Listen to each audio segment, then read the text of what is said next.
Pertanyaannya. Baik. Assalamualaikum warahmatullahi wabarakatuh. Waalaikumsalam warahmatullahi wabarakatuh. Pertama, Wabarakatuh. pertama saya minta doanya Ustadz buat keluarga saya yang sedang sakit. Mudah-mudahan cepat diangkat penyakitnya dan disehatkan kembali. Amin Allahumma amin. Eh, saya izin bertanya Ustadz mengenai hati yang di masjid yang tadi. Perkara anak kecil kan di masjid itu sekarang itu ada TPA Ustadz. Nah, setelah pengajian maghrib itu, anak-anak kan pada sholat, pada berisik tuh. Konteksnya sama pengurus masjid bentrok, Ustaz. Yang mengakibatkan bentrok sama orang tuanya. Nah, sedangkan si anak ini laporan sama orang tuanya dan mengakibatkan tidak mau jamaah ke masjid.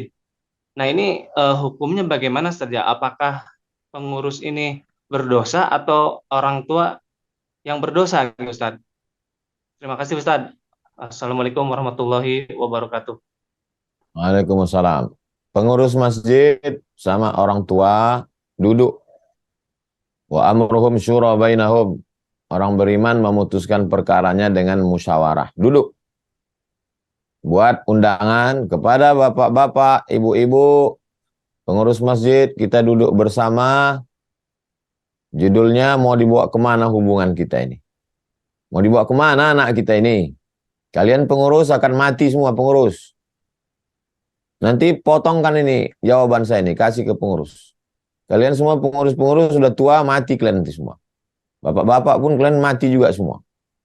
Yang akan melanjutkan hidup, melanjutkan masjid itu inilah anak-anak kalian ini. Sekarang kalian berkelahi, anak kalian murtad, anak kalian penyakit narkoba, anak kalian pemabuk. Nanti di alam barzah baru kalian bingung dapat. Jadi duduk kalian. Bapak ke ayah tanya, kenapa kalian tak setuju anak kami ini ke masjid, Pak pengurus? Masjid ini kan punya Allah, bukan punya bapak kalian. Kata pengurus masjid, tak tahan telinga kami mendengar anak ini ribut. Apa solusinya? Kalau gitu solusinya, diangkat satu petugas, pakai baju seragam, memegang rotan. Macam di Masjid An-Nur Pekanbaru. Anak-anak dibuat satu sop lurus. Petugas pakai jubah hijau, pakai rotan. Saya dengan biji mata kepala saya sendiri menengok. Saya tanya petugas tuh, mau kau pukul anak-anak nih? Enggak Ustaz, nakut-nakuti orang ini aja. Pasang CCTV di masjid. Rekam. Nanti kalau ada yang kena hukum SP1, SP2, ini anak kau ini memang macam setan anak kau. Mungkin kau kasih makan korupsi ini. Mungkin emaknya kuntilanak ini. Bapaknya genderuwo. Ada pun melarang. Saya pun kalau anak-anak ini menjerit-jerit jingkrak-jingkrak, mengamuk juga saya. Bawa bapak kau kemari. Bawa ayah kau ke sini. Nah, jadi dudukkan bersama. Cari solusi jalan tengahnya kemana. Insya Allah. Kalau niat kita baik, niat kita supaya anak-anak ini jadi orang, supaya semua selamat masjid kita, pengurusnya sama bapak ibunya, yurida islahan yuwaffiqillahu bainahuma. Kalau mereka mau islah, maka Allah akan melembutkan hati mereka berdua. Mudah-mudahan Pak pengurus bisa menerima, orang tua juga bisa menerima, nanti kalau dikritik, dihukum anaknya jangan marah, karena ada CCTV, memang anakku nakal, bandel. Lalu kemudian Bapak pengurus pun juga menemukan titik tengah solusi, cara anak-anak ini supaya bisa tetap dididik di masjid. Demikian Bang Alvin. Wallahu a'lam bishawab. Kita pergi menjauh agar akidah kita tidak rusak. Itu saja Ustadz. Inna Terima awwala kasih. ma yuhasabu bihil abdu yaumal qiyamah salatuhu. Yang pertama kali nanti dihisab pada hari kiamat adalah salatnya. Idza salahat salahal amalu kulluh. Kalau salatmu baik, maka yang lain jadi baik. Wa idza fasadat fasadal jasadu kulluh. Kalau salatmu rusak, amalmu yang lain ikut jadi rusak. As-salatu imaduddin, salat itu tiang agama. Kalau tiangnya tumbang, maka agamanya tumbang. Nabi menjemput salat dalam peristiwa Isra dan Mi'raj. Maka salat, wahai saudari, wahai saudara, salat. potongkan video ini, kasih ke dia supaya dia sholat. Dia secara umum sudah baik, tidak ngejek orang sholat, ngantar orang sholat. Tak tahu kita entah apa sebabnya, entah apa masalah batin dia, kenapa dia tak sholat.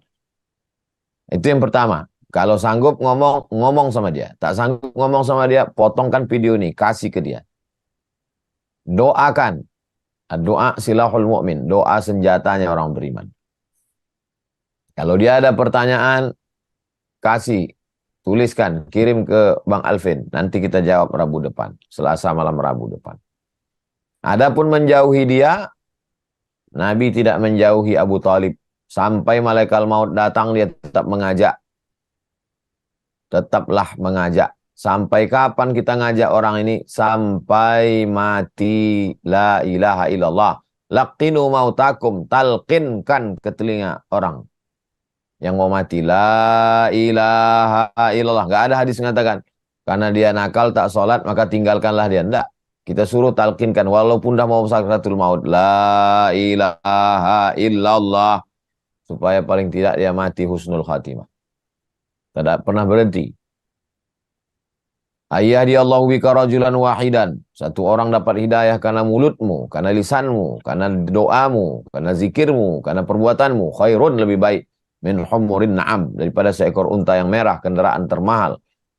Minad dunya wa ma fiha, lebih baik daripada dunia dan seisinya. Ud'u ila sabili rabbik, ajak orang ke jalan Allah. Bil hikmah, dengan kata-kata yang santun. Wal mau'izatil hasanah, suri tauladan yang baik. Berakhlak, sentuh hatinya. Wajadilhum, kalau dia mau didebat, debat dia. Billati hiya ahsan, dengan cara yang baik, yang santun, yang sopan. Demikian, wallahu a'lam bishawab. Ini asrama Pondok Tahfiz Quran Mahat Az-Zahra. Yang selama ini Bapak Ibu lihat, saksikan, support, bantu 2-3 sak semen batu bata sudah selesai. Barakallahu lakum fima ataitum wa barakallahu lakum fima abaqaitum wa ja'alaha lakum fahuran. Semoga Allah berikan berkah rezeki Bapak Ibu semuanya. Jamaah hijrah bersama Ustaz Abdul Somad, Sidak. Tak dapat saya sebutkan satu persatu karena banyak sekali orang-orang baik yang tidak pernah menyebutkan namanya, hamba Allah, hanya Allah yang dapat membalas kebaikan. Diberikan keluarga yang sakinah, mawaddah, warahmah. Diberikan keturunan yang soleh dan solihah. Diberikan rezeki berlimpah ruah, bisa berinfak, berwakaf, bersedekah sampai ke Baitullah, ibadah haji dan umrah. Husnul khatimah, masuk ke dalam surga bersama Rasulullah SAW. Ini asrama. Kelasnya kita baru tadi peletakan batu pertama di depan rumah kayu. Rumah kayu di sebelah sana kita akan bangun kelas. Tadi peletakan batu pertama, satu hamparan itu ada 3 sampai ke atas 4 lantai. Insyaallah 18 kelas. Barakallahu fikum, jazakumullah khairal jazak. Wassalamualaikum warahmatullahi wabarakatuh.